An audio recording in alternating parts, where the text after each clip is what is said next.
I want to welcome all of you to our program of Persuasive Advocacy through Effective Writing. As you have heard, it's presented by the American College of Trial Lawyers with the assistance of Washington University School of Law. And I am the United States Circuit Judge of the Eighth Circuit. I'm one of those people that has the pleasure of reading your briefs and your motions, and having had a career of drafting them and preparing them and presenting them and then looking at them as a judge from this side of the bench, I know that I could have used this course immensely. It is an honor to be your moderator on such an important topic and with such a distinguished panel, who I will introduce to you before each of them get up and speak. This reminds me of one of my colleagues, United States Circuit Judge George Fagg from Des Moines, Iowa, who said that being a judge is like running down a steep mountain of loose rock pursued by an avalanche of paper. And Judge Fagg made a very descriptive explanation of that. And think of that when you're preparing your briefs. I would also like to quote the preeminent Bill Watterson of Calvin and Hobbes, who has stated that, quote, the purpose of writing is to inflate weak ideas, obscure poor reasoning, and inhibit clarity. With a little practice, writing can be an intimidating and impenetrable fog. What we hope today is to lift that fog for each one of you and for all of the watchers of this program, so that you can make your presentations to the court as clear as possible. One of the preeminent legal minds of our time was Circuit Judge Richard Arnold of Little Rock, Arkansas. And he had a few very simple brief writing rules. The first was, facts are more important than the law. Second, English is better than legalese. And third, reason is more important than authority. And I think you could also apply those very good principles to your brief writing. I have a few other suggestions to add. First of all, be ethical and civil in your writing. One of the worst things you can do to harm your case is to trash the other side, the other lawyer, the lower court, whoever it may be, because it reflects on you and not on them. Maintain your themes throughout your argument. You should have one or more themes and present them and keep them flowing so that we can follow that. That doesn't mean repeating it. That doesn't mean going over and over with it, but have a good theme that is persuasive and pursue it. Third, focus on what is important. Get to the point. And tell us what you believe is important, and don't repeat it. Know your audience is the fourth one. Know your judge, or know your panel of your court. Know your in-bank court or your Supreme Court, whatever it may be. And know what they may have as their interests and biases. And in my teaching, I always say that if you're arguing a case to a judge, you're arguing to a jury of one. And you better know that judge as well as you know your jurors in a jury trial. Write so that it is interesting to read. Tell a story. Make it interesting so that the court, you'll attract their interest. There's an article I read quite some time ago called The Craft of Brief Writing. I'd like to quote just a few things from it, because this is really from the perspective of a judge. the person that you're trying to persuade. First of all, the craft of brief writing says, write briefs, or what briefs need most in this world is readability.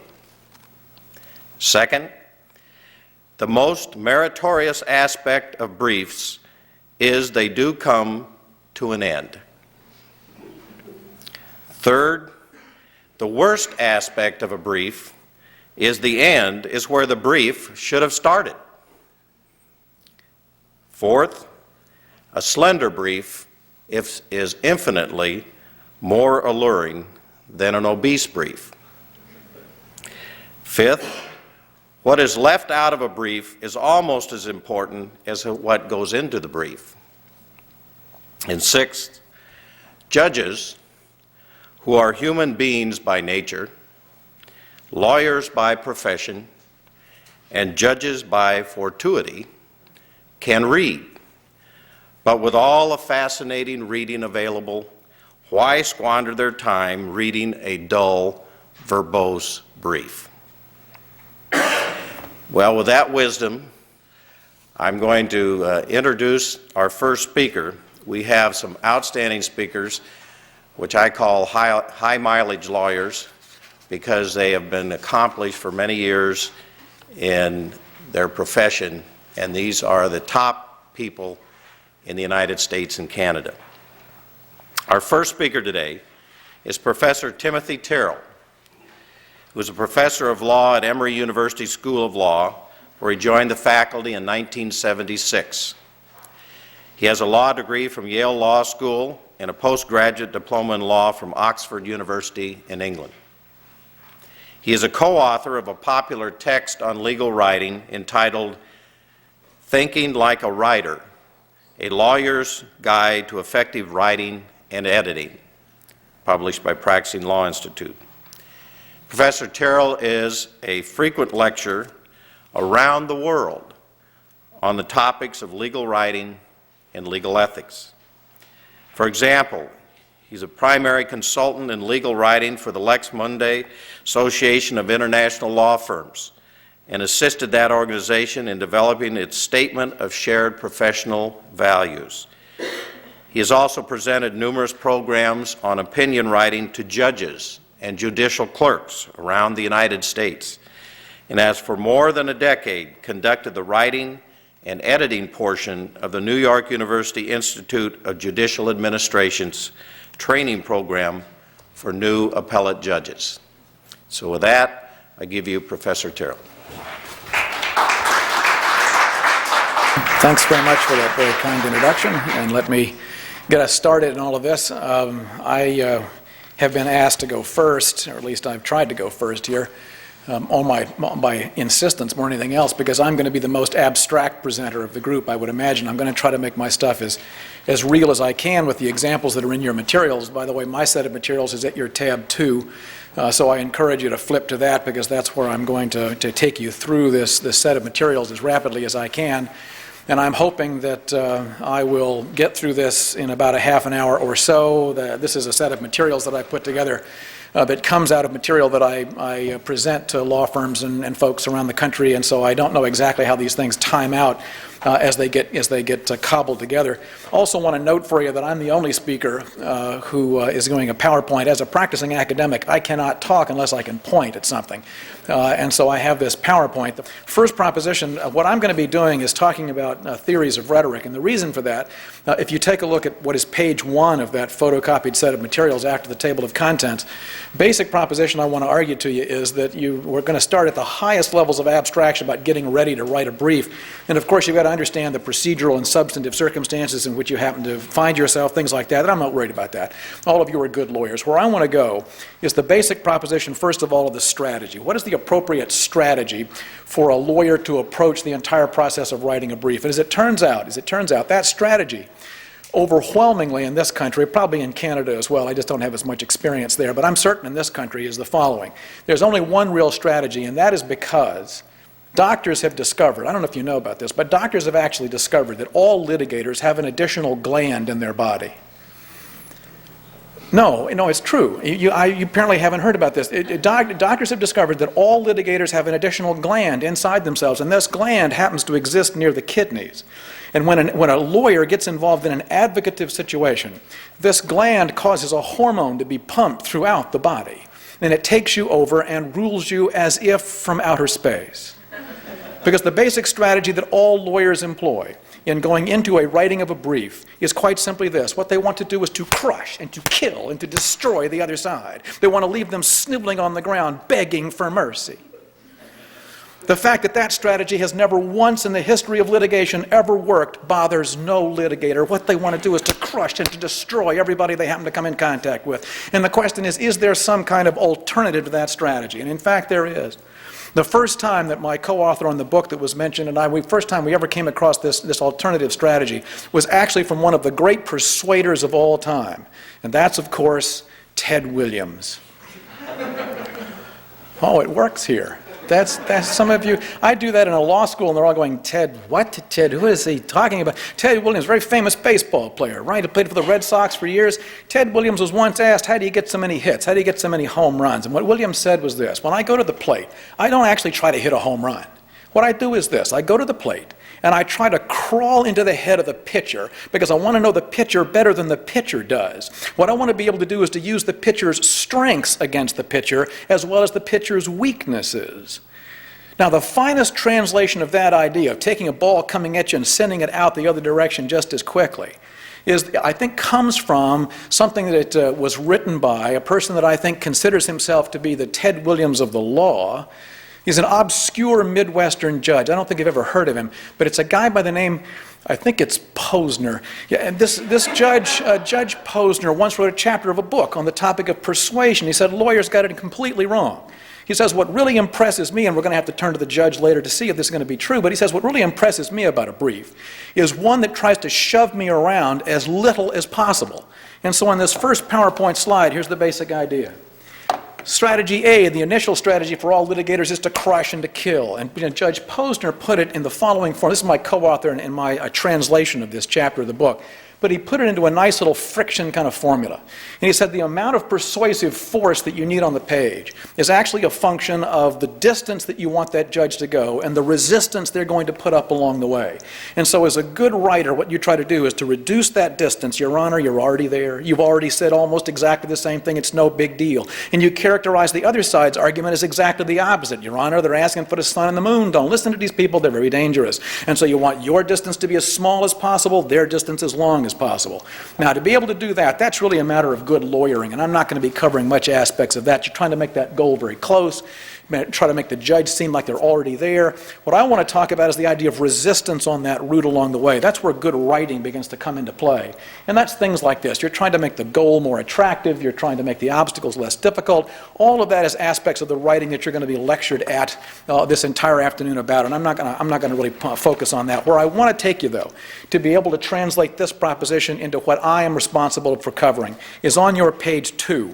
And if you take a look at page 2, here's the basic idea. To be a good persuasive writer is in fact a very difficult thing to do. Lawyers regularly underestimate how challenging it actually is. You actually have to master 3 skills, which are related, but they're not the same thing.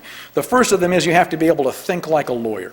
And I'm going to assume that everybody here can do that. You're all good lawyers, things like that. I'm not going to have a chance to really unpack what that means entirely. But where I want to go is the second thing in that list, and that's my primary responsibility, which is the idea of thinking like a rhetorician.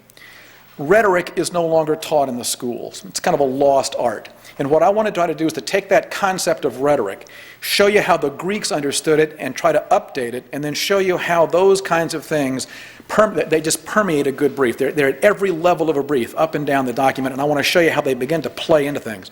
Then you have to be able to learn how to think like a writer. Most lawyers assume that if they're good lawyers, they're going to be good communicators, and it's entirely wrong. There's a separate skill that one has to learn, which is thinking like a writer, hence that's the title of the book that we did. I wish I had time to be able to play a lot of that out. You're going to be hearing from all the other speakers basically about that art of learning how to really be a good communicator on a piece of paper. So my real goal is to focus on that second one, the most abstract of all of them, which is this idea of thinking like a rhetorician. Now what I want to do is this, and why I'm doing it. When I have conversations with lawyers about the nature of the brief that they happen to be writing and the struggles that I hear them going through and the comments that they make to each other, the disagreements that they have, I find that more often than not, these disagreements among really good lawyers are at very high levels of abstraction. They're not worried about passive voice and things like that. They're actually worried about things at higher levels. And the question is this really persuasive or not? And the difficulty they have is trying to articulate what that disagreement is about. What I want to try to do is to unpack some of that and then watch. I want to be able to show you in a series of examples how those kinds of echoes, those kind of rhetorical echoes, come back into play at all levels of a good brief. So we start with this idea, the stuff that is on page 3. I want to take you through it as rapidly as I can so I can make this as cover as many of these topics as I can in the short time that I've got. Here's the basic idea. We're going to talk about rhetoric. And the first proposition is this. When the Greeks, Aristotle and that crowd, studied rhetoric, what they were focused on was a persuasive speaker. And you have to understand the context in which they were embroiled.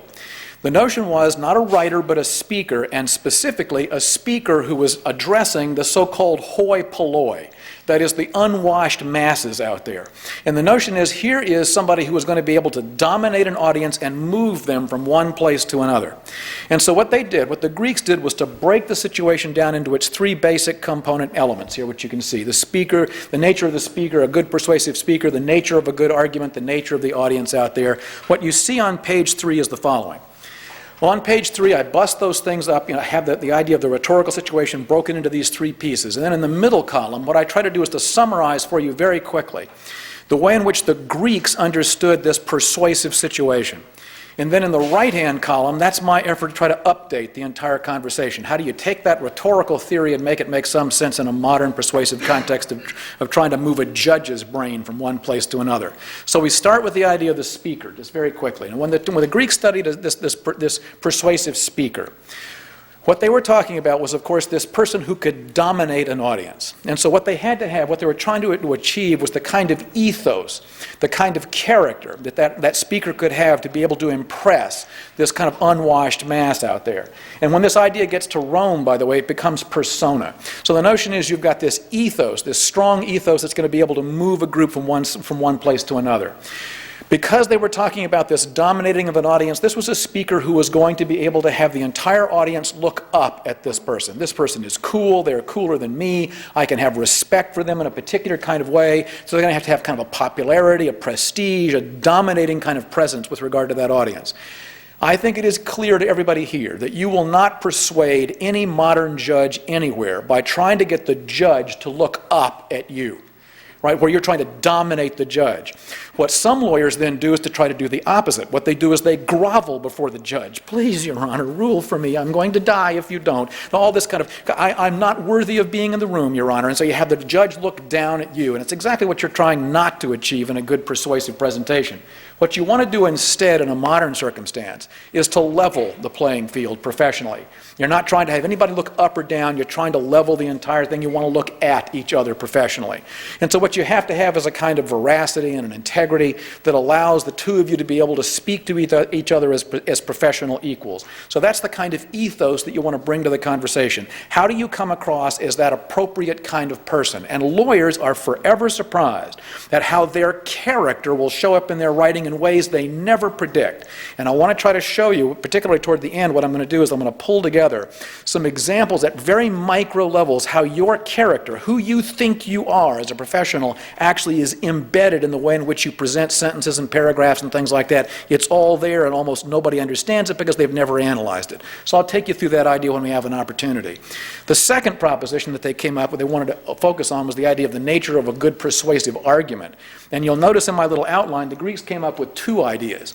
The first one that they developed in their literature is the idea of logos. Logos is the background concept for our notion of logic, of course. And of course, logic for most people is that thing you study in college miserably, trying to figure out the nature of how these arguments all fit together, things like that. What the Greeks were talking about with regard to persuasive speaking, however, was not the kind of rigorous logic that you study in college. Instead, they were talking about plausible reasoning. It was reasoning enough to get a rabble to move from one place to another. And so what you were trying to do was to think for that group. They were not capable of thinking for themselves, so I'll think for you. You will once again never convince any modern judge of anything if what you try to do is to reason for them, try to shove ideas down their throat. And so what you're trying to do instead is to reason with them.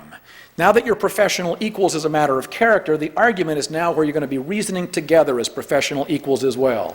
What you now have to do is to develop a strong legal story. You began to hear some of those elements from the judge. You're going to hear these elements from other speakers as well, but you want that strong legal story that will allow the two of you to speak together with regard to the nature of the law out there. And another of these things that's very important, every modern judge understands that they cannot do everything, that they operate under constraints, even democratic judges. It's unbelievable when you hear about that, but as it turns out, see, that's a joke. You're going to edit that out, right? That's just a real quick little joke. So the idea is what you have to have is a sense of those constraints. Judges immediately respect any lawyer who understands the nature of the constraints under which they are operating.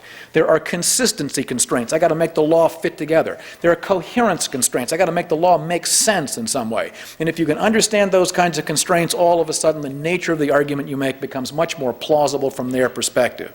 Second idea that the Greeks came up with regard to the nature of the argument was axios. Maybe you've heard of an axiological argument, things like that. Axios has to do with the worthiness, the value of the results that are going to be out there. It's a value-based kind of argument, an axiological argument. Now, for the purposes of the movement of this hoi polloi, this was simply the worthiness from the perspective of a rabble. You know, more to eat, more safety, more general kinds of ordinary things. And I don't know why that's popping up. This is just more harassment on the part of, you see, Washington University and Emory compete regularly for students, and this is simply a way to embarrass me here at the law school, and I resent it. So here's the idea. The first one is this idea of worthiness, and for this, I was saying the hoi polloi, it is simply the idea of more to eat, you know, kind of creature comforts, things like that. For a modern judge, what you're talking about is this. The worthiness of a legal argument has to do with principled results, results that are consistent with the great principles of the law. Any judge you talk to, if you get them drunk enough, what they will admit right up front is, you know what, I actually want to do justice. They'll say, I'm surprised at how many lawyers treat me as a kind of glorified bureaucrat. All I'm doing is stamping documents that come by. And they'll say, I'm not a bureaucrat, I'm a judge. I want to feel good about myself. So what I want you to do is to tell me a justice story. I want to feel like I'm doing justice. And then judges will tell you just as quickly, I want to do justice safely. I do not want to be embarrassed ruling for you. I don't want to be reversed. So what I want you to do is to tell me a story, this nice justice story, but make me feel safe in this circumstance, and all of a sudden I'm going to be able to connect with you. They're risk averse like everybody else. And so as it turns out, those are the kinds of worthy arguments they're looking for in a very subtle form.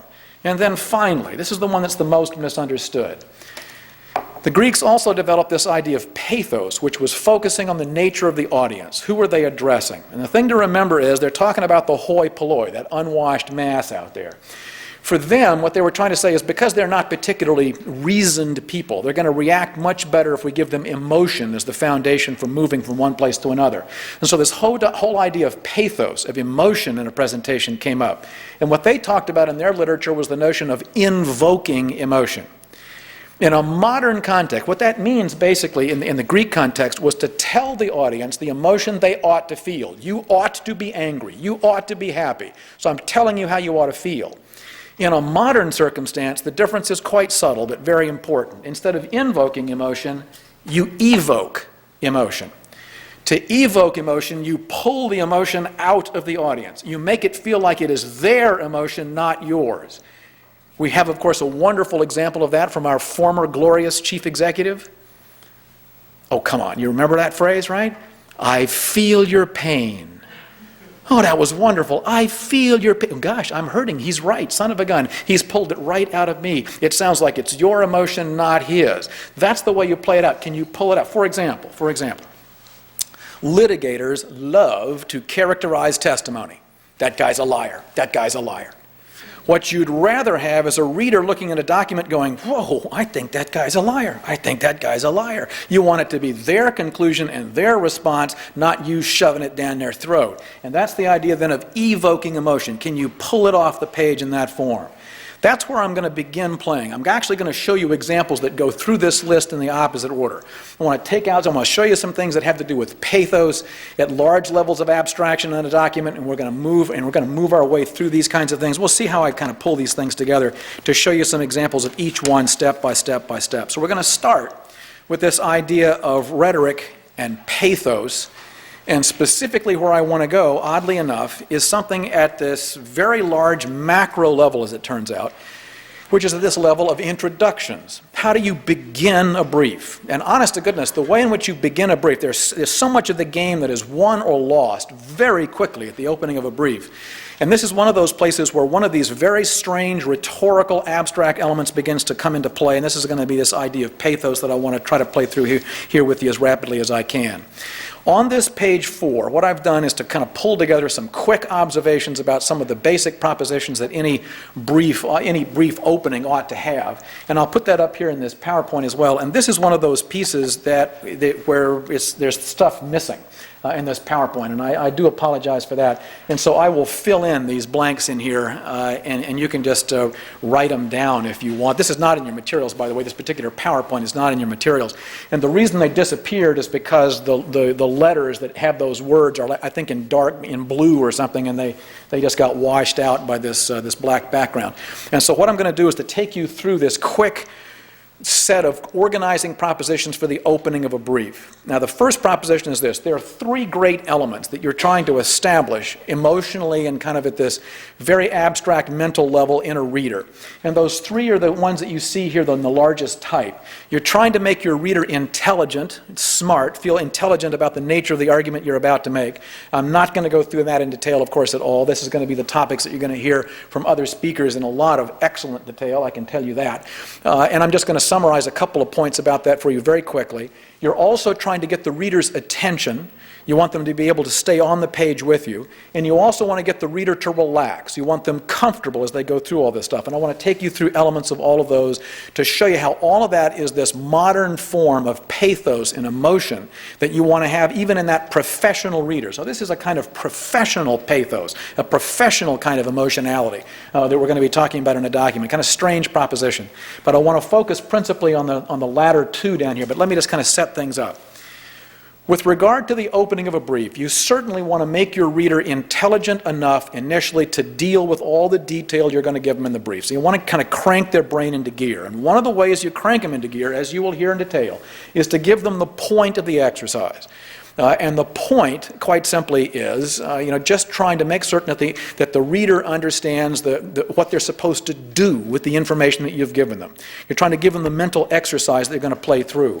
And so the point of any brief that you write will come in the form of either a question or a conclusion, and more often than not, it's going to be some kind of a conclusion. And so the conclusion is going to be the point that will pull the whole thing together, why I'm looking at this document, why I should care. Now, what's missing in my slide up here is the following.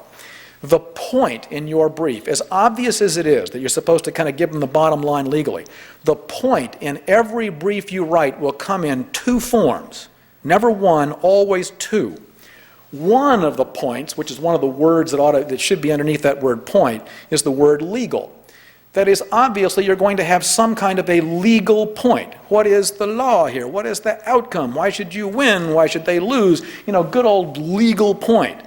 The problem is that legal point is regularly overwhelmed by another point, and that should be up here in this, right underneath the word attentive, which is the idea of it has to be a practical point.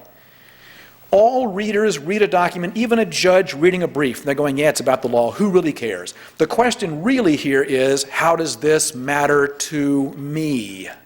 Make it matter to me. Make it practical. For a judge, how do you make the law practical? What you're trying to do is to identify how this judge can get this stupid thing off their desk. How can I make a decision, move on, and not get bogged down in this thing? So yeah, it's about the law, but I want you to make it deeply practical for me.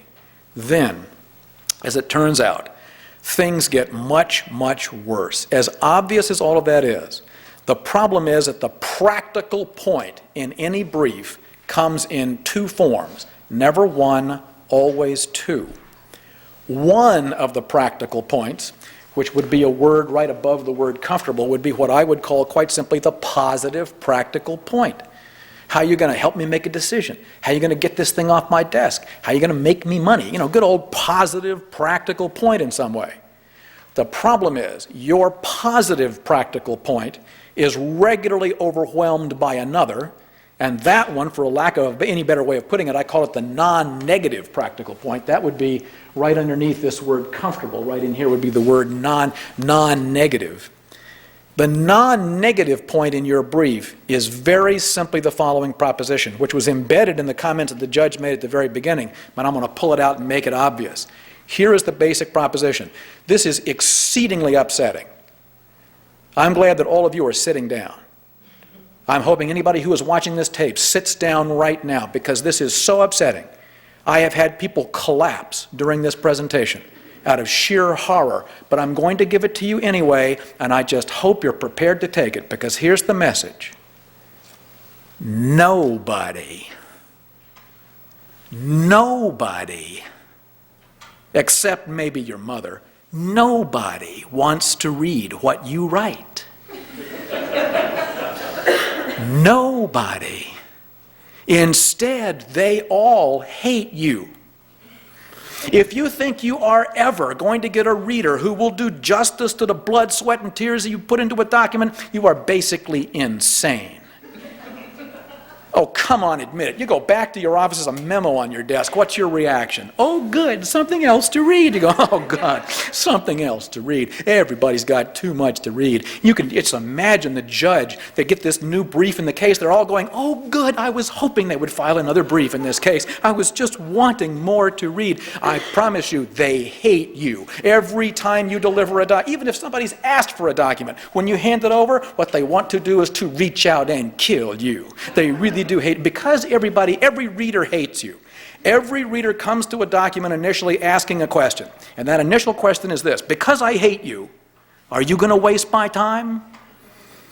Most documents begin by announcing, whoa, am I going to waste your time? As a matter of fact, I'm going to have a good time doing it. All the way through the document, I'm going to basically drive you crazy. And so the idea right off the bat, everybody has that very hostile kind of negative attitude. Are you going to waste my time? You've got to reassure a reader, not just give them a point, but give them a practical point as rapidly as you possibly can. I'm not going to waste your time, Your Honor. I'm going to get you to the point as rapidly as I possibly can.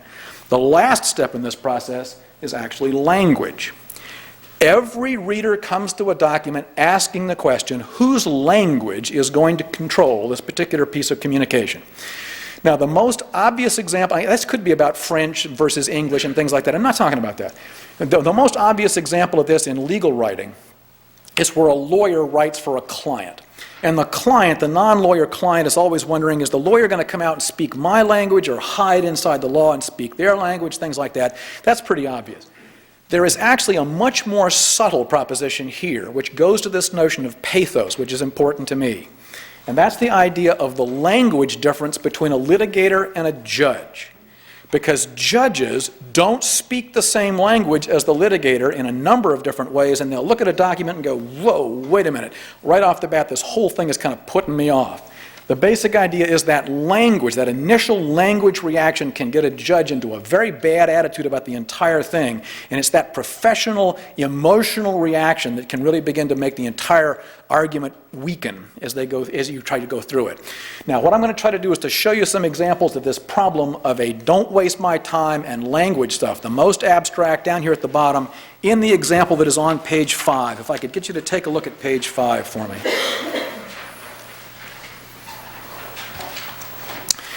Now, on page 5, I've got one example that I'm going to try to do a lot of stuff with, and I'm going to do it very rapidly. There are a whole number of defects that are associated with this opening, which is a real opening. I don't make any of this stuff up. I just get them and put them in my material. Well, here was this opening preliminary statement in this brief. And where I want to go, it's not particularly well presented, but the things I want you to notice in here are the following. In the first sentence, which is perfectly okay, this case arises from a single international sales transaction. There's a kind of message here of simplicity. The second sentence is rather convoluted and difficult to wade through, and all of a sudden there's this kind of complexity that begins to build in here. And the third sentence turns out to be, however, a stroke of genius. This is a magnificent last sentence to this paragraph. Watch how it unfolds. It goes like this. Plaintiffs attempt to bolster this claim with an inherently thin and improperly alleged RICO claim is not sufficient to prevent dismissal of this transaction under Federal Rules of Civil Procedure 9b, 12b1, 12b2, 12b4, 12b5, and 12b6. That sentence pays the judge the highest possible compliment. It says, Your Honor, I happen to know that you're not simply a scholar of the Federal Rules of Civil Procedure, but you're an enthusiast of those rules. And you'll be happy to know, Your Honor, you can't decide this case on the basis of just one or two, but 6 of these things, all of which you, Your Honor, have committed to memory. Judges look at that third sentence and all go into a profound state of depression. Yep, once again, if I'm going to get anything out of this brief, I'm going to have to do all the heavy lifting. I'm going to have to do all the work. I hate this lawyer. They are now exponentially increasing my workload with this so-called brief. I really do despise them. Let me just make one quick point for you. When you write a brief, particularly for a federal court, who are you writing the brief for? You were misled earlier. Who are you writing the brief for? The clerk. The idiot clerk. This person who just graduated from law school, dumb as the day is long, that's who you're writing for.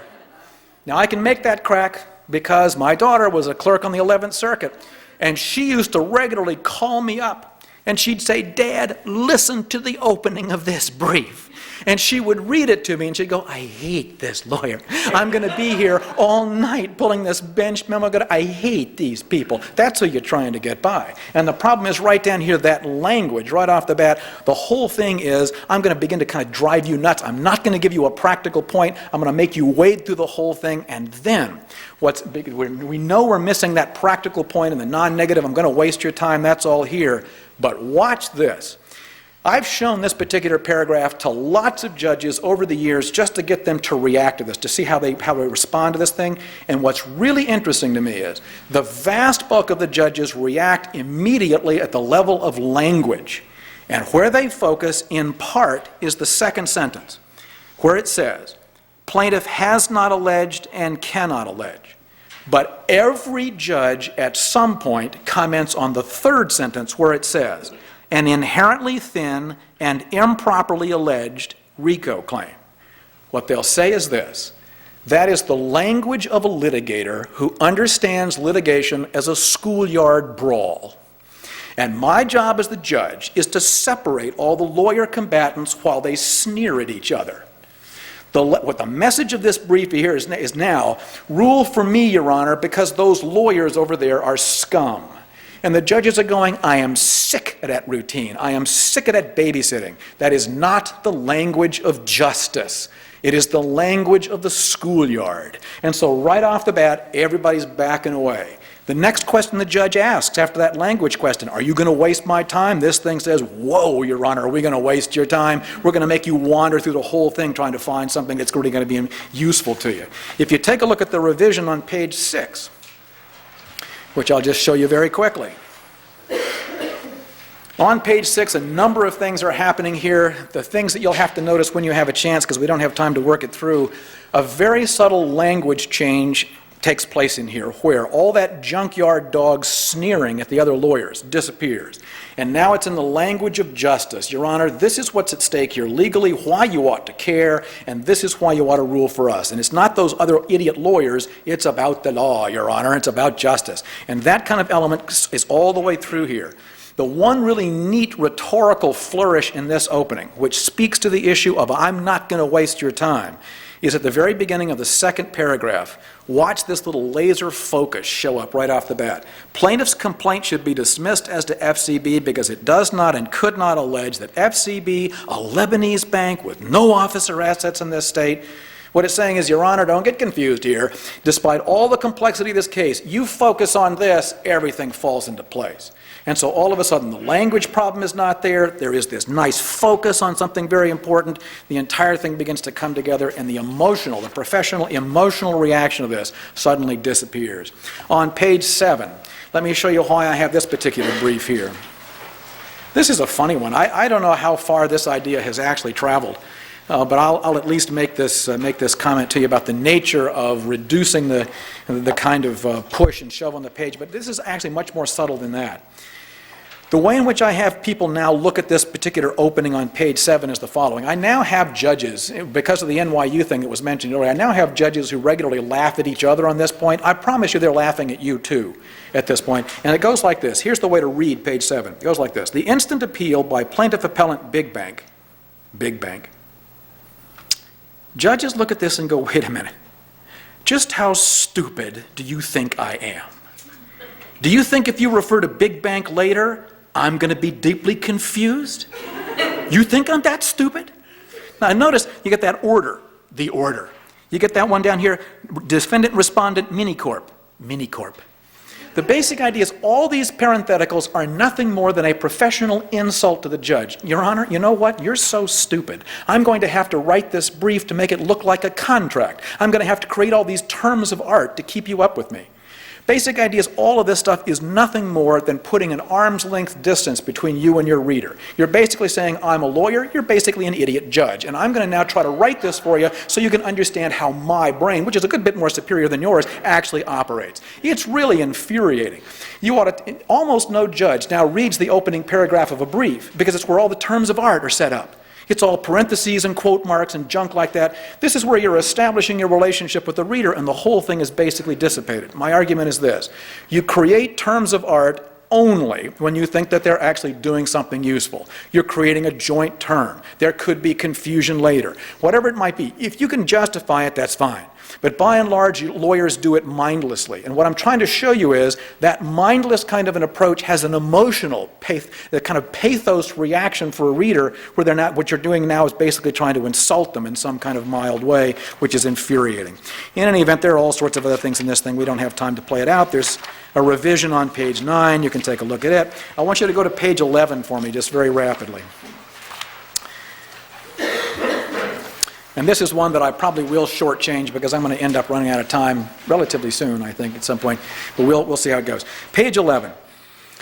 I've talked about the idea of pathos. Now I want to talk about logos for a second, which is the notion of logic. But it has to do with this notion of trying to put things not into a rigorous logical form, but to have principled kinds of approaches to things like that we talked about earlier. What does it mean to have professional ethos? And all I want to point out to you is the following, which I'll just put up here in this PowerPoint. Oh, this, by the way, I should have put this up, I forgot. This is a quick summary of what I would argue judges are looking for regularly in the opening of a brief. They want to be able to, what you want to do is to ring their chimes at that kind of emotional, professional emotional level. I want to do justice, I want to do it safely, I want to do it fast, because I got so much to do. So you give them the big picture, you focus on the specific issues that are at stake, and you summarize the argument. You don't hit them with everything, because they can't handle everything at that point. So anyhow, this is just a real quick list. The reason I'm doing this so fast, it's not in your materials directly, is you're going to hear the same message from others in a better form later on. So you're going to get this same, this is not, I don't think in any way inconsistent with some of the messages you'll hear from other speakers. So where I want you to go is page 11, which has to do with this notion of logos. And here's what I want to argue to you, and I'll put this up in a PowerPoint that is also not in your materials. And it goes like this. There's an aspect of organizing legal arguments that very few lawyers are ever taught, which is very unfortunate because you find this kind of defect in legal writing no matter how experienced a writer is. These kinds of defects result from the fact that lawyers, surprisingly, are hugely overworked. They are under pressure. There's time pressure, money pressure, get it done, get it out the door. What's interesting about lawyers who are under pressure to get something done is that lawyers under pressure do something characteristic. What they will do is to reach out and grab organizations that are like on a clothes rack somewhere, and they can take them on and they take them off the clothes rack, put them on, wear them home, no tailoring necessary. They're so-called ready-made or default organizations. All of you are, unlike me, you're all computer literate, and you know what a default program is in a computer. If you don't do this, it defaults immediately into another organization. What lawyers have in their head are a set of default organizations. And what they know is, any of these organizations will make a presentation logical. It will not be stupid. But the problem is, it will not be consistent with the story they are trying to tell. And so they will lay out this kind of mindless organization thing. Well, it's at least not stupid, it's organized, but then they don't realize how much damage it is doing to the actual principled argument they're trying to make. The only example in the materials that I've got for you is let's see, which one did I pick? Actually, I picked the third one down here, the someone else's analysis, which is usually the kind of situation for litigators. The chronology, I can explain all three of them very quickly. Chronology is the most obvious. If you're about to read a discussion of cases, a bunch of case law, we can make it all, Missouri Supreme Court cases, something like that. How would you expect them to be organized? And what most lawyers expect right off the bat is a chronological presentation of case law. And I'm not saying that that's wrong. It's just that your story might not be a chronological legal story. It might be something different. I don't have an example of that here, but I think you can figure it out. The history of your research or thinking is where you tell the story of your research. Because you're so wrapped up in yourself. What you do is you tell your story of research, which is infuriating for most readers. They don't care how you suffered. What they want is the answer and want it to be defended. But the one that comes up for litigators quite regularly is this third one. Litigators often are writing response documents. And the quickest organization for a response document is to take the organization of the other side and simply hand it to you on a silver platter, and then you counterpunch it all the way through. First they said this, really stupid, smack. Then they said this, really stupid, smack. Then they said, even dumber, smack. And the writer's thinking, God, this is great writing. Smack, smack, smack, all the way down. The problem is, what you have done with that organization is to concede the organizational high ground to the other side. They now have the story, they have the organization, and all you're doing is telling a negative story. Any judge will tell you, when I write the opinion, I'm not going to just tell a negative story all the way through. I'd like to know what your competing positive story is. So what you try to do, to the best of your ability, you can't always do it, is to take their organization by the throat and drag it into your story so that you retake the organizational high ground. On page 12, there's a quick example of that. This is a very typical kind of thing that you'll see out there. The before is, this is an appellate argument. The appellee is writing, but the first thing you see is the appellant's argument. And they reinforce, what they do is they simply go back through and summarize the appellant's argument. They're setting them up for a hammer shot, but you're reinforcing all of their arguments first. The after is quite different. Even in the first paragraph, the author begins to grind their own axe. This is what really is at stake, Your Honor. It comes out of the statute. It's even clearer in the comment to the statute. Oh yeah, by the way, Your Honor, they argue this Golar case. What a dumb idea inside of my story. And so you retake the high ground as a matter of your logos, and you put them inside of your legal story. So that's just a quick set of things to worry about. Those defaults out there, all of which seem very attractive, can end up being quite defective when you put them down on the page. Okay, last step that I'll make is on page 13. Try to go through this as rapidly as I can. I want to talk about the connection between rhetoric and what people refer to as style in writing. And this is where somebody's character comes off the page. The notion of style in legal writing is really, really badly misunderstood. It's very seldom ever actually analyzed. We have a whole chunk of the book that we did on this notion of style to try to get people to understand it at a much more sophisticated level. For most people, style is so abstract that it's subject to these really terrible metaphors. Like style is the icing on the cake. That's a really dumb metaphor because it sounds like you could scrape the icing off the cake and still have a cake. Style is in fact something that is embedded inside of one's writing. It is something that you absolutely cannot avoid. The only issue with regard to style is not whether you have style or not. The only question is, do you have control over the style, or does it have control over you? And so the notion is, what is this nature of style? It goes like this. You have to understand this distinction between substance and style, substantive editing and style editing, for the following reason. I want to make this really relevant to everybody in this room, because you're going to be honest with me and I'll make it relevant. I want all of you to think back to the last time you were heavily edited. Your document comes back covered in squiggles. What is your first thought? You notice how all the defenses go up? It's okay, it's okay, it's okay. I'm just as brilliant as I thought. It's okay, it's okay. Because all they're doing is, fill in the blank, they're just changing my style into their style. It's all style, it's all right, I'm brilliant. I promise you, every editee backs away from an edit because it is just so personally painful. Let me assure you of the following proposition with regard to style.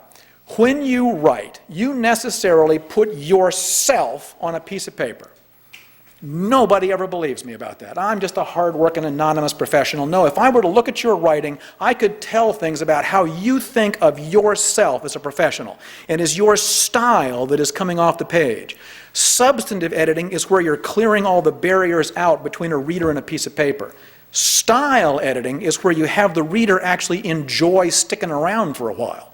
It's a different kind of thing that is taking place out there. And so the question is, how do we understand style? Let me give you a quick metaphor to pick this up, and I'll show you how it applies on the page and how you are on a piece of paper. Style ought to be understood in legal writing like mountain air. What are the qualities of mountain air? First of all, mountain air itself is invisible. It is transparent. You cannot see it ever. You see right through it. When I talk about style, I'm not talking about anything that calls attention to itself. You never see it. The idea is, though, if you go to the top of a mountain, it's like your eyesight suddenly improves. Everything you see through mountain air suddenly stands out in sharper contrast. Everything is clearer somehow because you're in this mountain air kind of context. Style ought to have that impact on your writing, where everything is suddenly just that much clearer, but you never see the style. Secondly, mountain air has the quality of kind of being cool and invigorating, kind of happy to wake up in the morning, stuff like that. Style ought to have that kind of impact on a reader where they enjoy being on the page for a while. It's got 3 more pages. I don't mind. I'm actually enjoying reading this. That's where style comes into play. This notion of the nature of that writer, the character of the writer comes off the page. And I swear, I know you don't believe me, and so I'm going to prove it to you. I want you to look at the 2 paragraphs at the top of page 13, the example 1A and the example 1B. Let me show you the following. These are both opening paragraphs of judicial decisions. They are both written by men. I say that because you are going to be able to tell me, you're going to read these 2 paragraphs, you will be able to tell me how these 2 judges dress coming to work. That's how much you'll know about them. So take a look. Take a look at that 1A and 1. Just take a look for a second. See if you don't see them coming to work.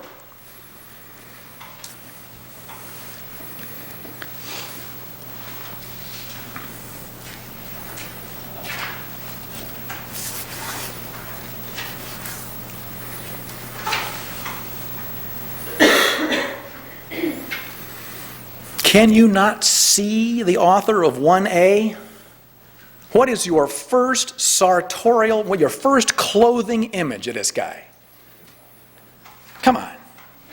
Come on. I'm just wondering if, sorry? Wingtips, I like that. Bow tie. Bow tie is the #1 response I get. Sadly, watch out for one of your speakers.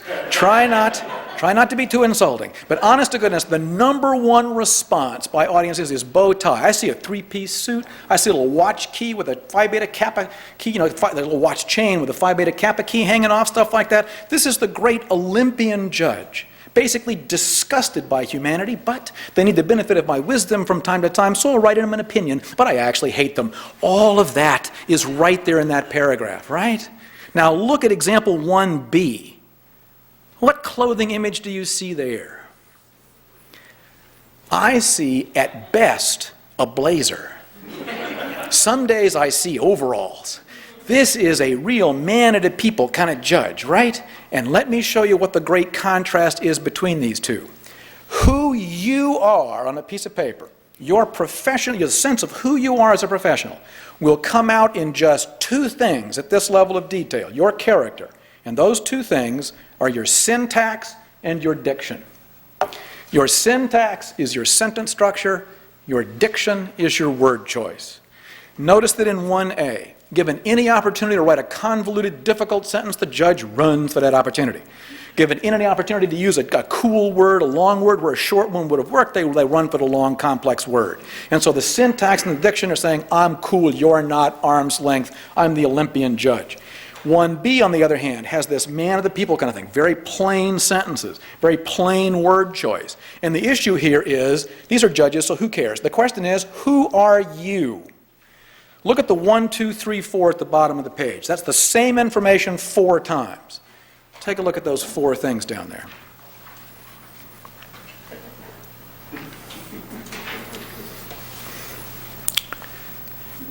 Now I'm going to rule number 4 out of order.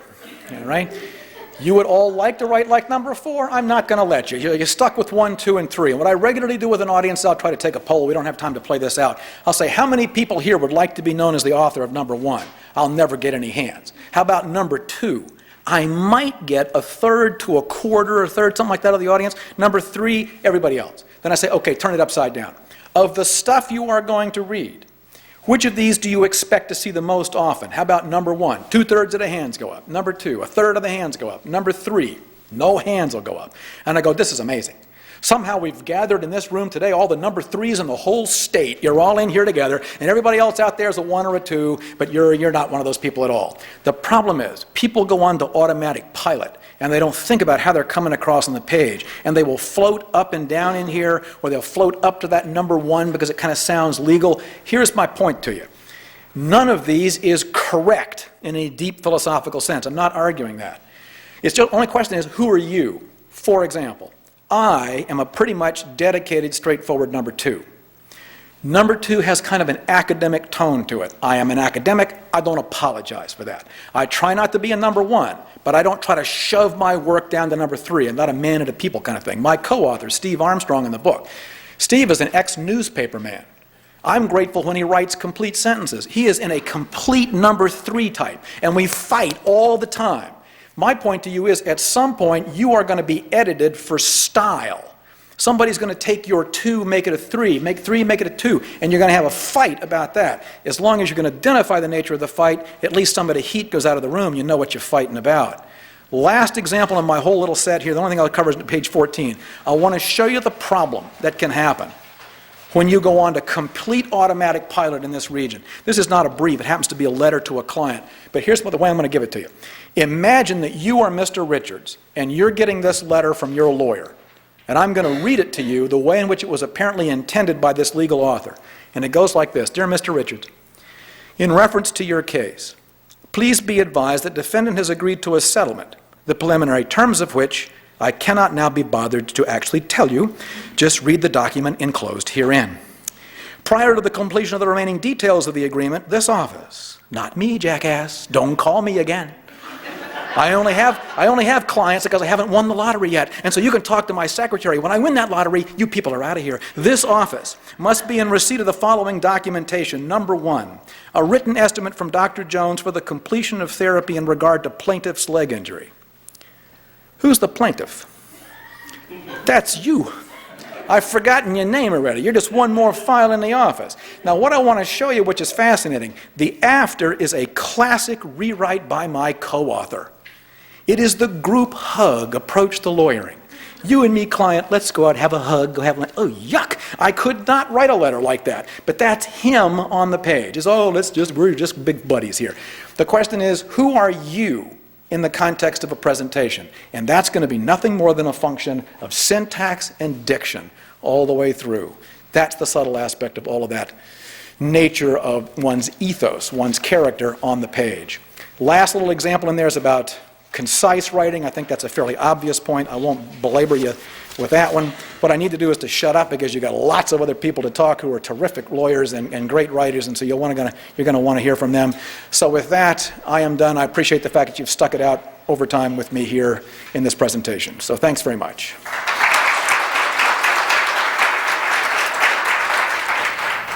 Well, thank you. An excellent presentation by Professor Terrell. Now we're going to turn to our next speaker, Sylvia Walbolt. She is a partner at Carlton Fields in Tampa, Florida. Ms. Walbolt has extensive experience in handling appeals in both federal and state courts. She's appeared as counsel in more than 290 published opinions and has also appeared on behalf of amici curiae in many appeals. She is board certified in appellate law, and she is a former president of the American Academy of Appellate Lawyers and is a fellow of the American College of Trial Lawyers. Among many publications, she has written the 10 Commandments of Writing an Effective Appellate Brief. She also has had many speaking engagements, among which are What You Should Know About Brief Writing and Appellate Ethics, Writing an Effective Appellate Brief, and many others.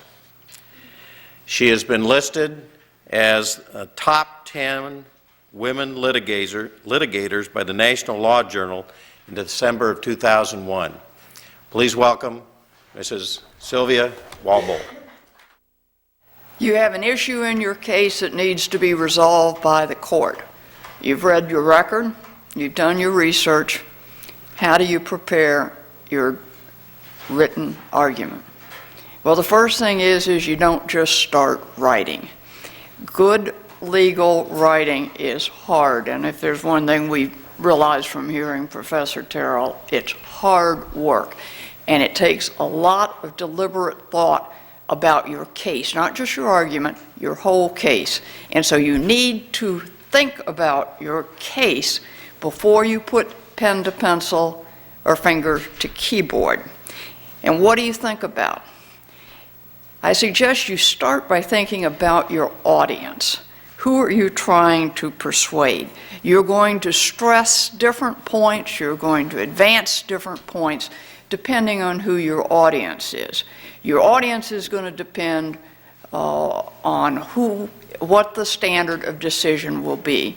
And that's why you can't take a trial brief and turn it into an appellate brief. And trust me, I've tried many times. You simply can't do it, and you can't do it because you're writing to a different audience. You need to think about what relief you want. What's your objective other than just winning? What do you want the judge to do? You need to think about the effect of the ruling you seek on the overall jurisprudence. That's what your court's going to be concerned about. You're concerned about your client, the court's going to be concerned about jurisprudence. So does your argument require the judge to make an exception to the law, to change the law? Does it create a slippery slope of what's going to happen in the next case? Think about what is the path of least resistance for the court. Is it to rule for you? Is it to rule for the other side? And then figure out how to give the judge the path of least resistance. You need to think about what is likely going to concern your judge, both from a standpoint of deciding the case-specific issues and deciding it from a jurisprudential standpoint. And in this regard, you need to think about the questions the judge is going to have as he or she is reading your piece, because they're not going to be sitting there reading it and just nodding and say, yes, yes, yes. They're going to be sitting there testing you, hopefully not hating you, but at least testing everything that you are saying and having questions about everything you're saying. And so you need to think about what is the hardest question if I were standing in front of the court making this argument instead of doing it on written paper that's going to be delivered to the judge. What would be the questions the judge would be interrupting me and asking me? And then the trick of good writing is to address those questions either before or at least at the time that they're likely to come up in the mind of the reader. And as an aside, as I get older, I've come to the conclusion that I really need to confront the weaknesses of my arguments in my first piece of paper, that I shouldn't wait for a reply, I shouldn't wait for a hearing. If I'm smart enough to figure out that there's a weakness in my argument, the judge is going to find it, the other side is going to find it. I might as well just put it up front and deal with it. And the way you deal with it is by thinking about what is your most compelling point, either factual or legal. Because if you can't win on your strongest points, you're not going to win on your weakest points. You might as well just put the weakest points off to the side. Unless you can use your weaker points to bolster your stronger points, rather than simply asserting them as an independent fallback position. But in thinking about your weak points and your strong points, think about whether they're points you ought to be conceding. And think about whether you really ought to be making this argument at all. Maybe you shouldn't be asking this court to grant you summary judgment because there are so many weaknesses in your point. Professor Terrell makes a point that the judges are very, very busy. They're also generalists, and they're not going to know the case, and they're not going to know the area of law near as well as you are, and they're not going to be as fascinated by the issue as you are. And so the trick is to try to simplify the issue so that it can be quickly absorbed by the court at the same time that you're persuading the court. So you have to think about, how am I going to get my points across to a very busy judge in the most straightforward way? What is the easiest way for the court to write in your favor? You need to think about what your opponent is going to say in response to your argument. You know, a lot of us don't like to do that. We're litigators, bam, bam, bam, kill, kill, kill. And we like to think about our arguments, and we don't like to think about what the other side may quite legitimately come forth in response. But you really need to think about that, and as you're crafting what you're going to say, and craft your argument so that, again, it addresses what is likely going to come back in response. And you obviously have to do that if you're not going to get a written reply or get a hearing. You need to think about what legal authority is controlling and where do you start your legal argument. Is it with a statute? Is it with the common law? What is going to control the judge's ruling? In short, you don't want to start writing your draft too soon. Justice Scalia has written a book very recently, and it's probably the only thing that I'll ever agree with Justice Scalia on, but it's just a fabulous book on legal writing, and I really commend it to you. I know Bruce is going to talk about some other wonderful books on good writing, but this is a terrific book. And he talks about the need to not start drafting too early, and he says, quote, "That tends to freeze the deliberative process, closing off alternative approaches that ought to have been explored. Jot down new ideas as they occur to you, but don't begin writing or even outlining your brief until you have fully exhausted the deliberative process." Which brings us to outlining.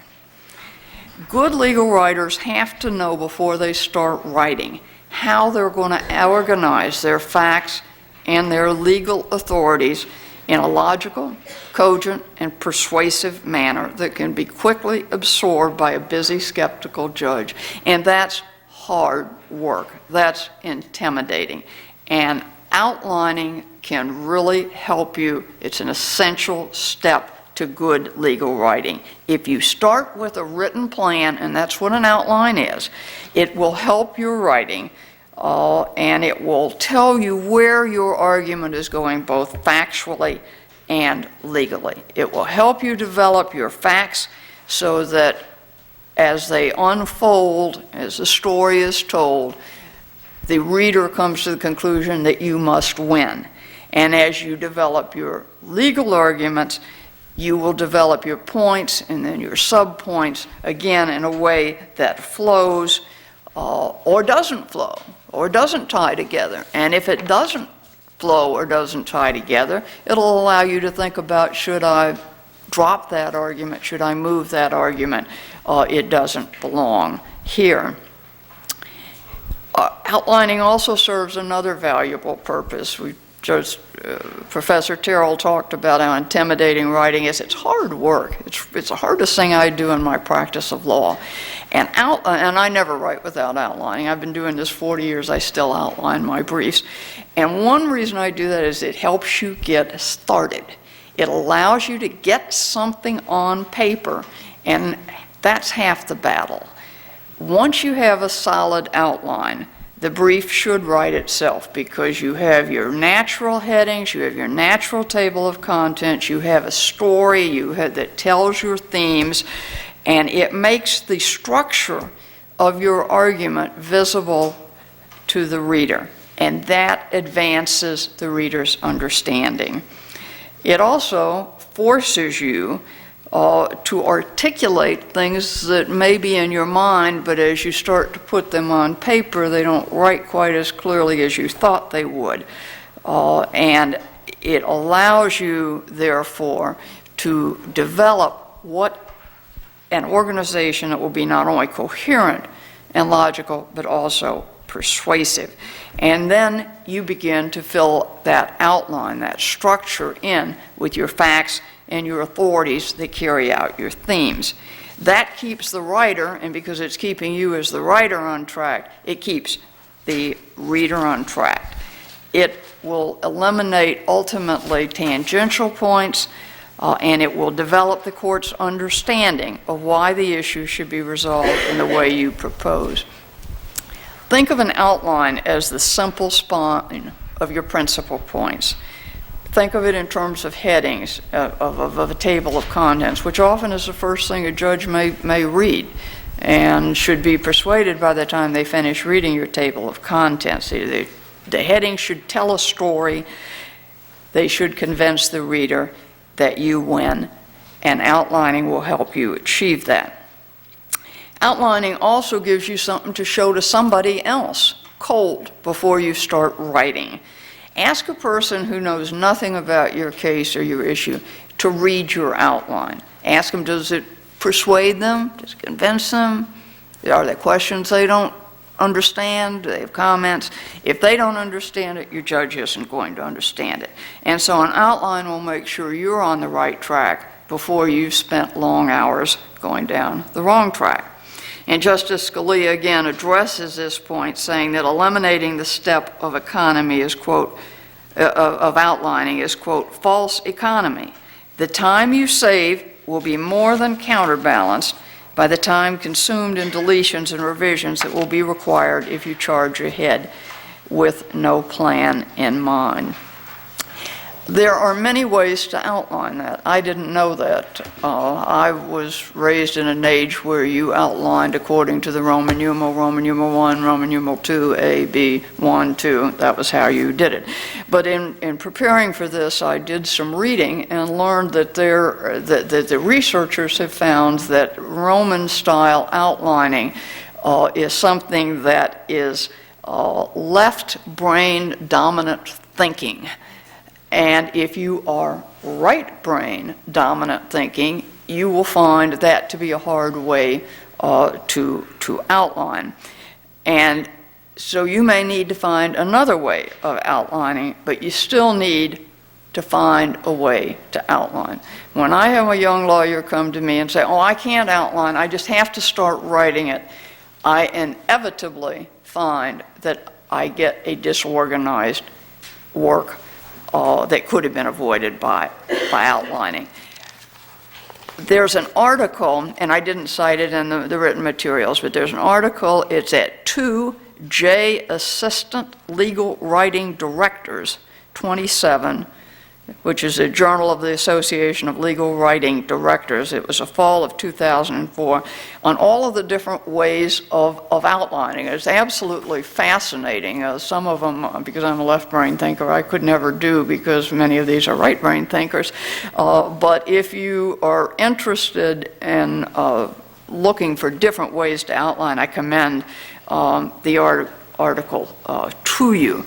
But what you will see is that despite the fact that they're just completely disparate ways of outlining, they all have the same core purpose. They force the writer to think about how to organize the argument rather than just start putting stuff on paper. And that, in turn, will help you develop the arguments and add other arguments and other facts and other illustrations and examples that will strengthen your position. Don't worry about getting your outline right the first time you put it on paper. Don't worry that it's rough. Just use the outline as a way to get your ideas on paper, and then you can work on getting them organized. And in fact, if you don't edit your outline substantially and numerous times, you almost certainly haven't grappled with all of the issues. So I commend to you, you're going to hear from Professor Colby later about editing. Listen to that not just in the standpoint of editing once you have your written argument on paper, but also of editing your outline. Justice Scalia in his book suggests that you write your outline in full sentences rather than key words or phrases. And I had thought that was a really interesting point. And his theory is that if you do that, it helps you understand your own organization at a glance. It flushes out redundancies, weak links, and inconsistencies. And once you've completed it, it allows you to feel as if the brief is halfway written. And that's a good feeling. And when I read that, I was reminded about one of the best briefs that I think I ever wrote, which was a brief I wrote with a young lawyer who had just come to my law firm. I'd never worked with him before. And so I insisted, he didn't want to do it, but I insisted that he do a written outline. And we worked on it, and we edited, and we ultimately ended up with over 40 versions of this outline before we ever even sent it to the client. But the brief wrote itself from the outline. And the proof was in the pudding because we won the case, but better than that, the court's opinion tracked our brief. Order, organization, reasoning, and the whole light. So it made me a believer in the value of outlines. After your first outline is on paper, then you go back to the record, see if there are other facts that you can add. You go back to your authorities, see if there are other authorities you can add. How do you bring your case within the controlling standard of decision that your judge is going to apply? And then you revise your outline, you edit it, you flush it out, you correct any conceptual errors that will have been developed as you work through your outline. And ordinarily, once you've done that revising and supplementing of your outline, you're going to have a near final draft of a brief that will allow you, by adding transition and some advocacy in it, to put it on paper. One final suggestion, and I've alluded to it earlier, when you do your first draft from the outline, don't try to make it perfect.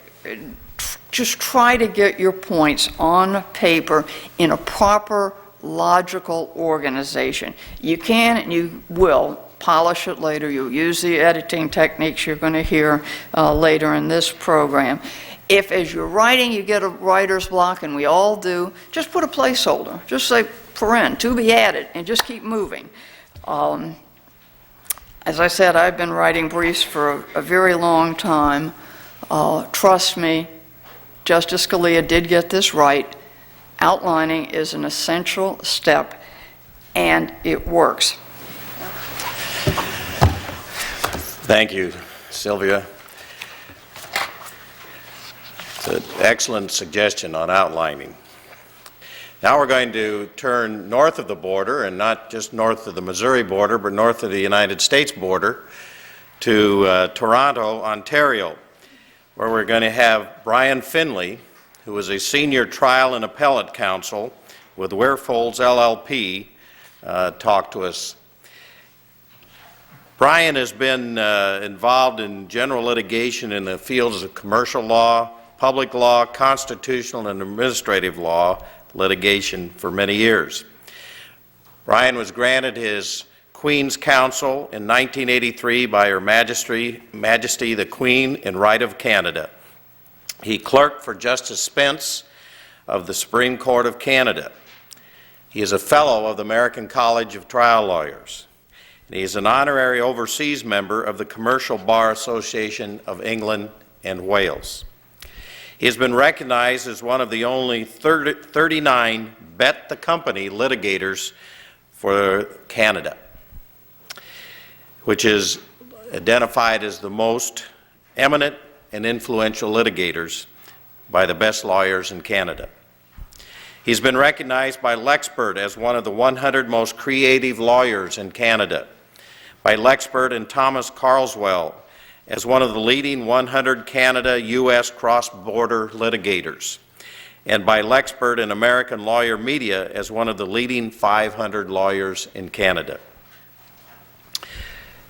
He has been listed in the best lawyers in Canada, the International Who's Who of Commercial Litigators, and the In-Chambers Global Guide to the World's Leading Litigators. Brian is also the first recipient of the McMurtry Medal in 2004 from Pro Bono Law of Ontario for outstanding contribution to the delivery of pro bono legal services.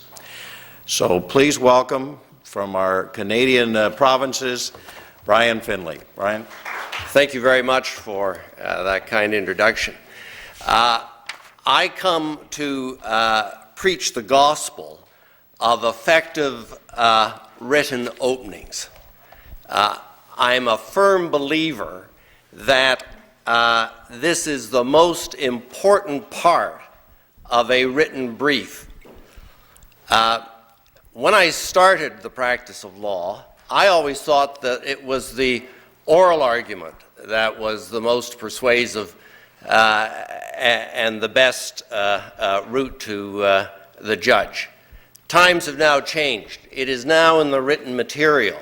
It's now in the written brief that in most cases, many cases, certainly at the appellate level and where you're making written submissions, most cases it's the written material that is very, very important. Now, I'm going to come and give you 14 rules or principles with respect to the writing of effective openings. But let me say at the outset that if you cannot express the heart of your position in 2 or 3 paragraphs, you have not prepared properly.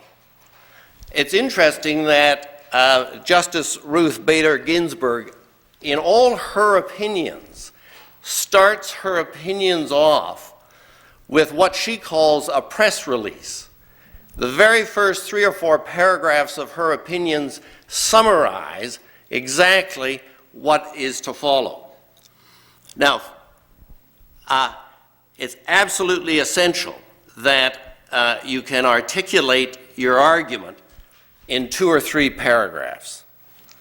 The second, and this isn't part of my 14 points, this is just by way of opening, the second most important thing to understand is that you've got to land right at the outset on the target. There's no forget the wind-up and pitch the ball. There was a movie that none of you here, I'm sure, maybe some of the presenters will remember, but it was a movie called A Bridge Too Far. And it had to do with a battle that was fought in the Second World War. It had to do with the fact that it was a battle fought by the British, and they parachuted in to take a bridge. The only trouble is they were dropped too far from the bridge, and they had to fight through to get to the bridge to hold it. And they never were successful in getting to the bridge. I often think of that in terms of a written opening. I think you've got to land right on the bridge. You've got to land right on the target. You've got to win the case in the opening. Now, let me deal with my rules, my 14 rules or principles. First, the purpose of the opening is to identify your position at the outset.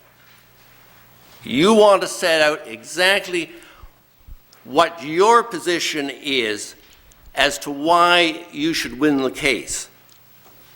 It's not setting out your opponent's position. Set out your position. And this really engages the hard work that you've heard from the earlier speakers. You've really got to get out from behind your computer. You've really got to get out from behind your desk. You've really got to start thinking about your case.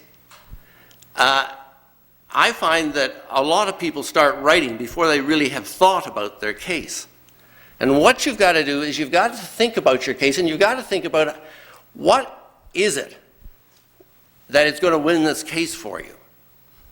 What is the theme or the proposition that it's going to attract the attention of the court? So first, remember, the opening is to identify your position and why you should win. Second point, take on the tough part of the case in the opening. Don't think that the tough issue is not, in fact, going to be identified. There's going to be a weak part to your case. So you want to take that on right at the outset and put it into your own words and cast it to your own advantage. But be scrupulously fair.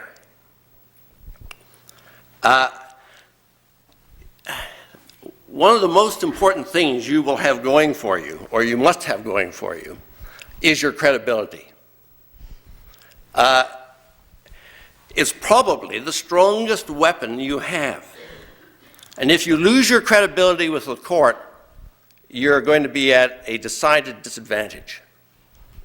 So you always have to be absolutely fair in how you present your argument. Third point,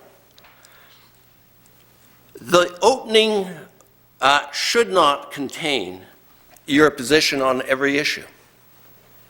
It should focus on the key issue. What is the compelling argument that's going to win the case for you? Simplify, but do not oversimplify. It's very important to make the opening as simple as possible, but don't oversimplify. Fourth point, the opening must be short. 1 to 2 to 3 paragraphs, if possible. If you can't condense your argument into 2 or 3 paragraphs, the winning formulation, then you just haven't analyzed your case properly. Fifth point, the opening must be written clearly. Chief Justice Roberts has said, a bad writing can lose a strong case. We are judged by what we write. Justice Scalia says sloppy writing indicates sloppy thinking. Justice Stevens says bad grammar indicates poor thinking. You've got to be sure that when you're writing this, you're writing it clearly. It's helpful, I think, in this regard, to read some of the great judicial writing and to read outside judicial writing. I understand that Jackson is considered to be one of the finest writers in the U.S. Supreme Court. Denning writes extremely well, or wrote extremely well, in England. Read outside Hemingway, P.G. Wodehouse. You've got to read in order to be an effective writer. Now, sixth point.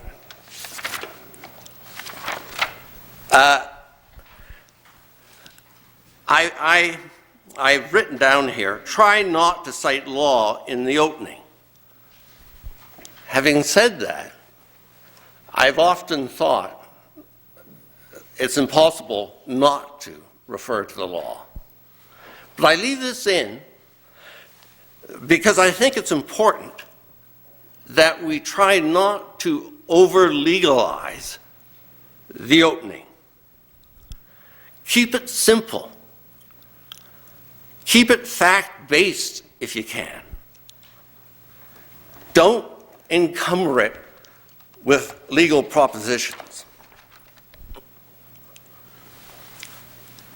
Seventh point. Do not overstate your position. It's absolutely important to appreciate the power of understatement. Understatement is far more compelling than overstatement.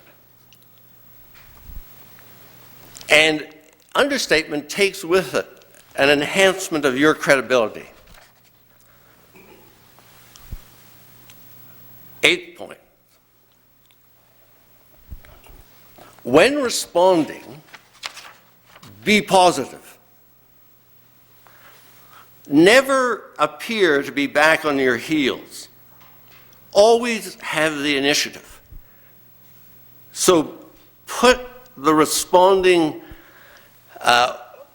preliminary statement or overview in a positive cast.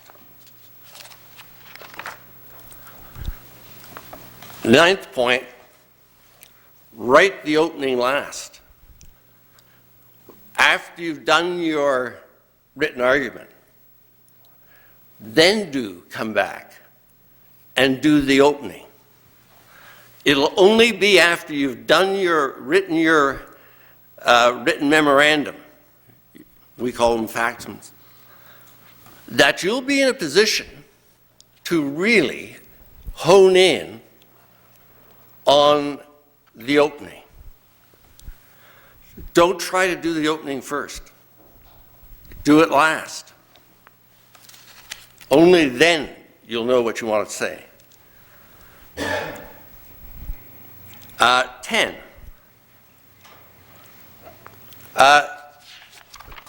This is going to take a lot of drafts.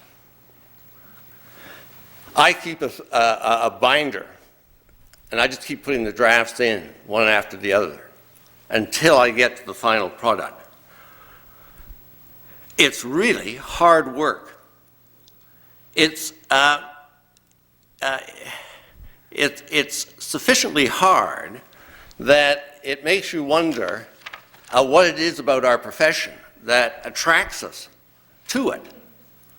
I often think that those of us who seek to do this well probably suffered some sort of injury early on in our lives, so that we really don't mind this sort of abuse.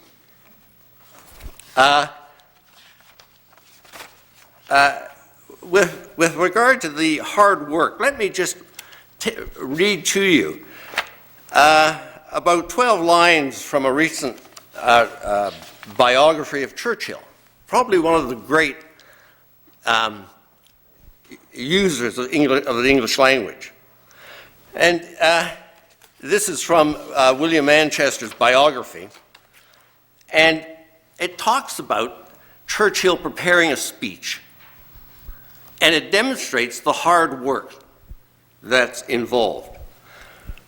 And we pick it up, and it's only 12 lines I'm going to read. We pick this up, Churchill's in his study late at night, working on his speech. Sometimes the opening hour is ghastly. There's no diverting him. A stenographer peers through a window and observes blithely, "It's dark outside." Churchill, giving her a bleak look, replies piteously, "It generally is at night." His creative flow is blocked. He will prowl around, fling himself into a chair, bury his head in his hands and mutter, "Christ, I've got to do this speech and I can't do it. I can't." On such occasions, Winston is a kicker of wastebaskets with an unbelievably ungovernable bundle of bad temper. It is better to stay away from him at such times, and this his family seeks to do. But the stenographers have no choice. In a time a word will come, then another word, then a prolonged search for the right phrase, ending after prolonged mumbling to himself with a chortle of delight as he finds it. But his pace is still halting. Sir John Martin, one of his principal private secretaries, will later recall, "It is a long process while he carefully savored and chose his words, often testing alternative words or phrases in a low mutter before coming out loudly with the final choice. He is trying to establish a rhythm, and once he has it, his pace quickens." I find that helpful to reflect on what we're about. And I think if we aren't up to it, if this isn't the sort of lifestyle that you find acceptable, it's a pretty tough life you've got ahead. This is really hard work, but the joy is in the accomplishment of getting it and seeing it at the end. 11th point.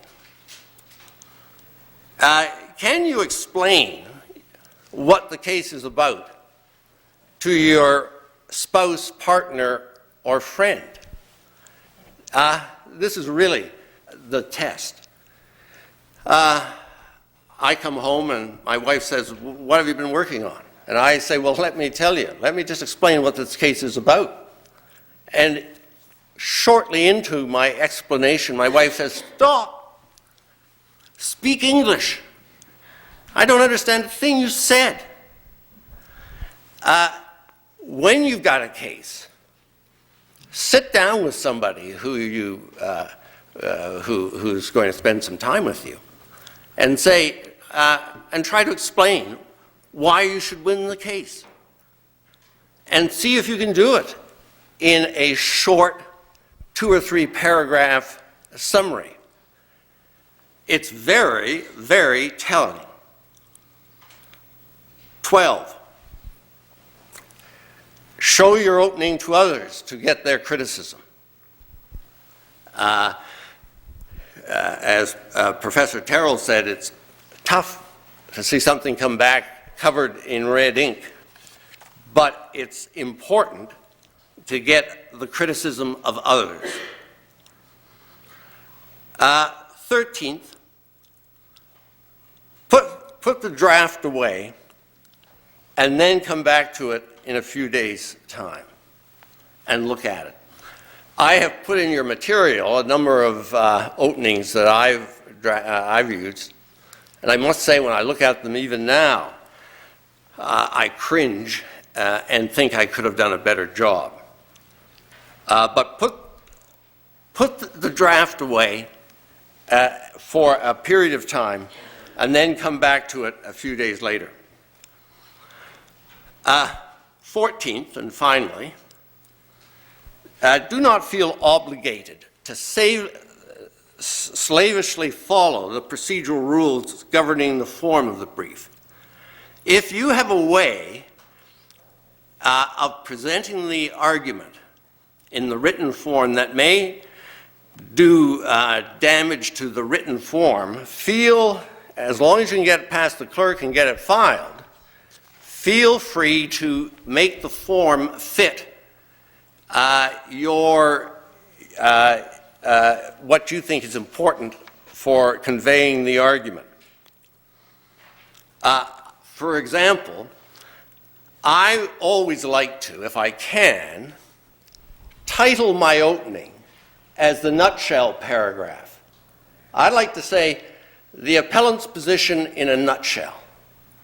And I now use that in my, as often as I can, in all my cases. I use the word nutshell. I use it because, for me, it captures what I'm trying to do. I'm trying to put into a nutshell my position. And so every word counts in the opening. It's got to be short. It's got to be persuasive. It's got to address the issue that needs to be addressed. And let me now just draw a line under it and say, well, you know, what people say is, that's all very well for you, Mr. Finlay. You can get up here and talk like that, and you can spend all that sort of time. But one, I don't have that time.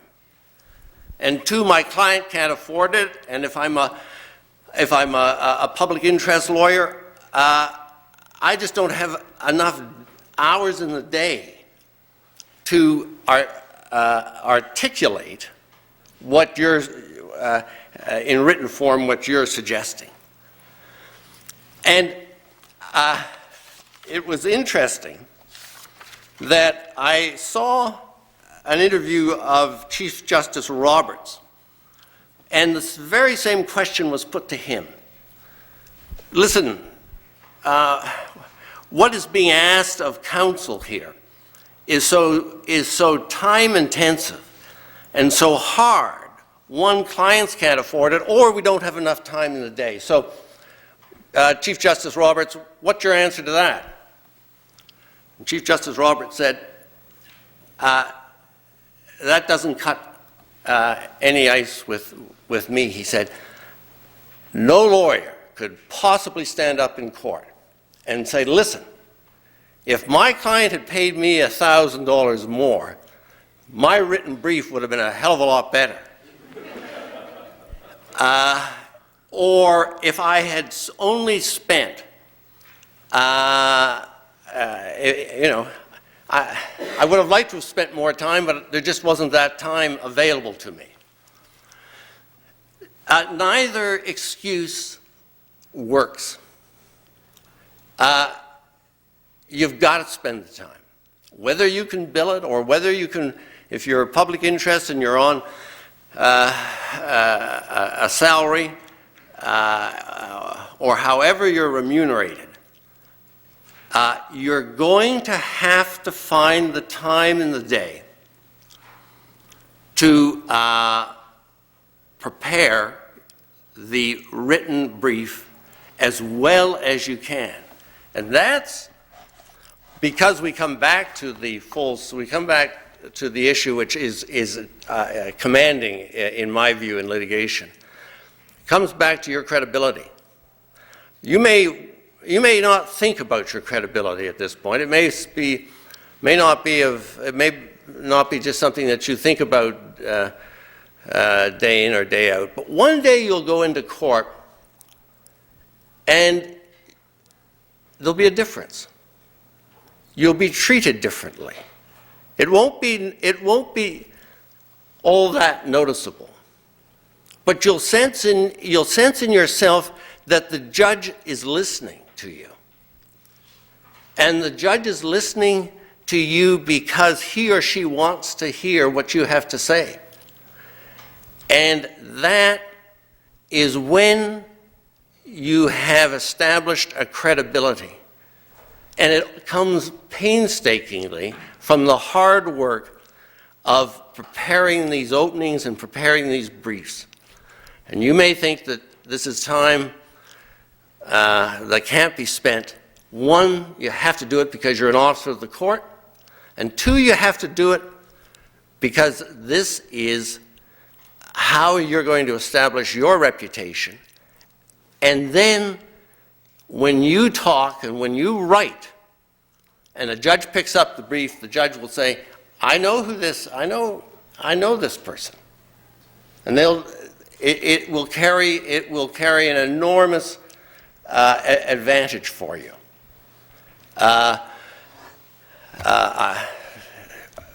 There are situations where I've heard judges say, I will not, if I can, I always want somebody else to argue after lawyer X. When you state the facts They have to be taken as gospel. You have to be fair. And in the opening is the opportunity to drive the ball right out of the park. Thank you very much.